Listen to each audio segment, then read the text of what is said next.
একজনের গরু হারিয়েছিল। লোকটা ঊর্ধ্বশ্বাসে দৌড়াচ্ছে, রাস্তায় ওর ছেলের সাথে দেখা। ছেলে ডাক দিয়ে বলছে, আব্বা তুমি এত জোরে কোথায় যাও? বলে, আরে ভাই গরু হারিয়েছে। ও বলছে, বাপ আমারে ভাই বললো, একটা কথা বললো আমি এই জীবনে রাখবো না। বাড়ি দিয়ে যে বলছে, মা আমি মারা যাবে। মারা যাবো আমার? আব্বা আমারে ভাই দেখিস, একটা কথা মুসলমান ভাই ভাই ঠিক আছে, তাই বল বাপ আমার ভাই ডাকবে, আমি এ দেশে আর থাকবো না, আমি মারা যাবো, আপনি আমার অনুমতি দিন। দাঁড়া আগে ও বেটা আসুক। বাড়িতে আসার পর বলছো, তুমি নাকি ছেলেকে ভাই বলে ফেলিস? ওরে মা গরু হালারে এরকম হয়। অত একটা গরু হারিয়ে যদি নিজের বউকে মা বলে ফেলে, ছেলেকে ভাই বলে ফেলে, যাদের রাজত্ব হারিয়ে গেছে, এত সুন্দর বানানো, ওদের মাথা ঠিক থাকার কথা, এই কারণে মাথা ঠিক নেই। আল্লাহ রাব্বুল আলামিন ১৫০০ বছর আগে, আমার তো কোরআনে সূরা আনআমের ৪৪ নম্বর আয়াত পড়ার পরে মনে হয় যে এদের জন্যই মনে হয় আল্লাহ এই আয়াতটা বানিয়েছিলেন। একটু বাংলাটা শোনেন, দেখেন কেমন মিলে যায়, খাপের খাপ মমতাজের বাপ। আল্লাহ পাক বলেন, ফালাম্মা নাসমা দুক্কিরু বিহি ফাতাহনা আলাইহিম আবওয়াবা কুল্লা শাই।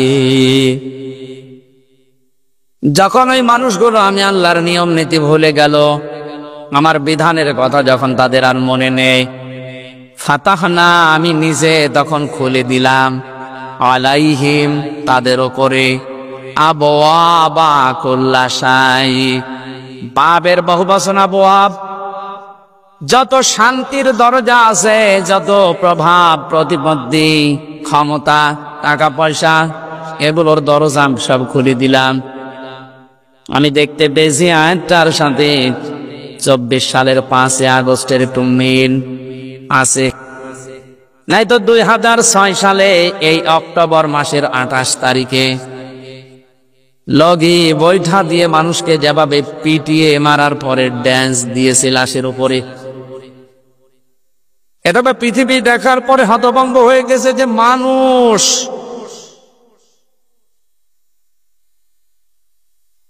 আমি তার পরের বছরে সিরাজগঞ্জ থেকে যাচ্ছিলাম কুষ্টিয়ায়, বাসে যাচ্ছি, হঠাৎ ড্রাইভারের পেছনে সিট পেয়েছি। ড্রাইভার সাহেব দেখলাম রাস্তার মাঝে একটা কুকুর আছে, ওর উপর দিয়ে না দিয়ে বাম দিয়ে চালিয়ে দিল।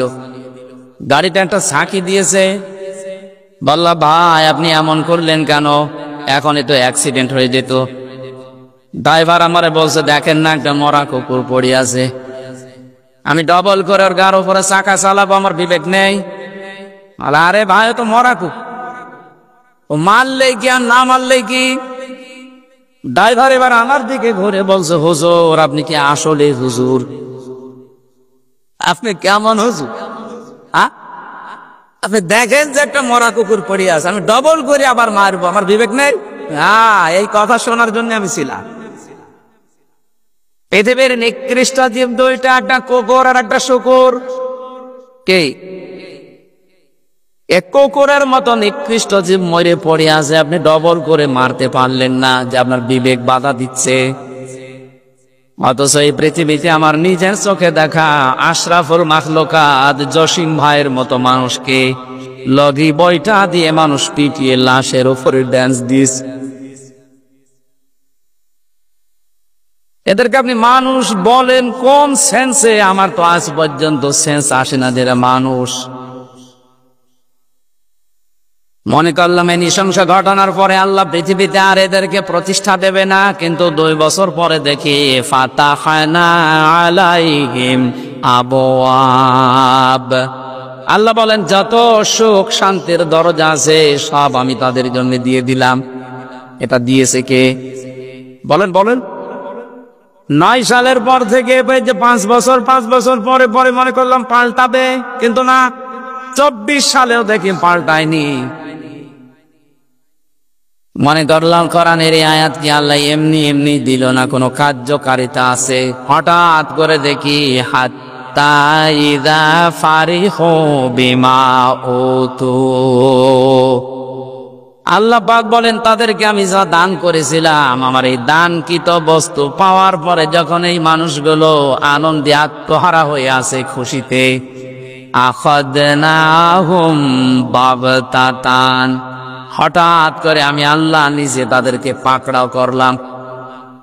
আপনি মেলান তো মেলে কিনা, আখাযনা একালে টান আছে, এর ফাইল বা কর্তা আল্লাহ নিজে। আল্লাহ বলেন আমি নিজে ধরেছি, হুম মানে তাদেরকে বাগতাতান, হঠাৎ করে, এমন হঠাৎ করে ধরলেন যে খাবার খাবে সে সময় পায়নি। আল্লাহ পর্যন্ত শেষ করেননি। ফাইদা হুম মুবলিসুন, যখনই ধরেছি হঠাৎ করে দেখলাম ওরা সব হতাশ হয়ে গেল। ওই মানুষগুলোর চেহারার ভেতরে সব হতাশা, সব নিরাশা।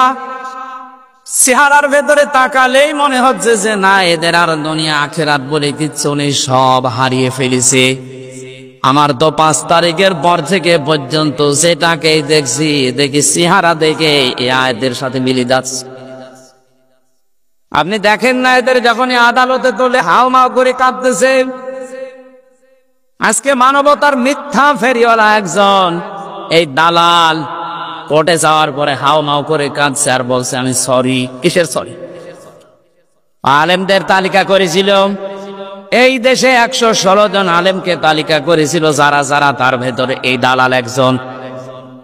আর এখন তুমি হাউমাউ করে কাঁদো, তোমার তালিকা এ দেশের মানুষ করেনি, তালিকা করেছে স্বয়ং আল্লাহ। আখাযনা, এর ভেতরে ওই লোকটা আছে। যতগুলো মানুষ আমি দেখতে পাচ্ছি যে দরবেশ দাড়ি কেটে নম হয়ে গেছে। সেদিন আমার মামলার হাজিরা দেওয়ার জন্য গিয়েছিলাম, যে দেখি ওই যে হাজি সেলিম শিশুর মতো কাঁদতেছে। এজলাসে ওইটা অনেক কথা বলতে পারে না ভালো, নৌকা বলতে কি হৌকা বলে ফেলে। বলছে আমারে মাফ করে দে। মাপ মানে 15.5 বছরে বৈধ অবৈধ দেখা দেখি নেই, পুরা ঢাকার অর্ধেকও করে নিয়েছে, এখন মাপ চাই।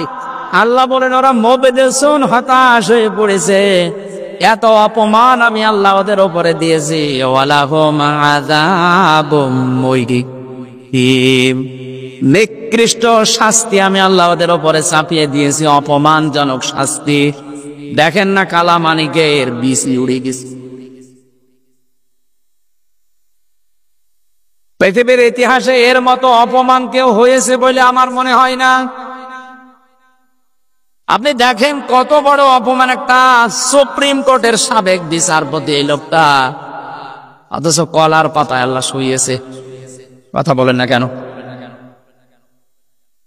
সংস্কার যখন আরম্ভ হয়েছে, যারা জীবন দিল তাদের এই রক্তের দান দিতে হলে একটাও রাখা যাবে না। সংস্কার যদি করতে চান, এই চুপ্প মিয়া থেকে শুরু করে যা আছে সব সংস্কার করে, একটারও দরকার নেই। কারণ যেগুলো জালেম এবং জালেমদের দোসর, এরা আমরা মামলা না দিলে ওরা আল্লাহর মামলার আসামি। আমি তাফসীর মাহফিলে কথাগুলো বলতাম না, আমি স্মরণ করাম এই কারণে, কারণ কোরআনের আয়াতের সামনে নিয়ে দেখলাম এগুলো মিলে যাচ্ছে। এরপরেও যদি কারো শয়তানি বন্ধ না হয়, জনগণ কিন্তু শয়তানি বন্ধ করাবে।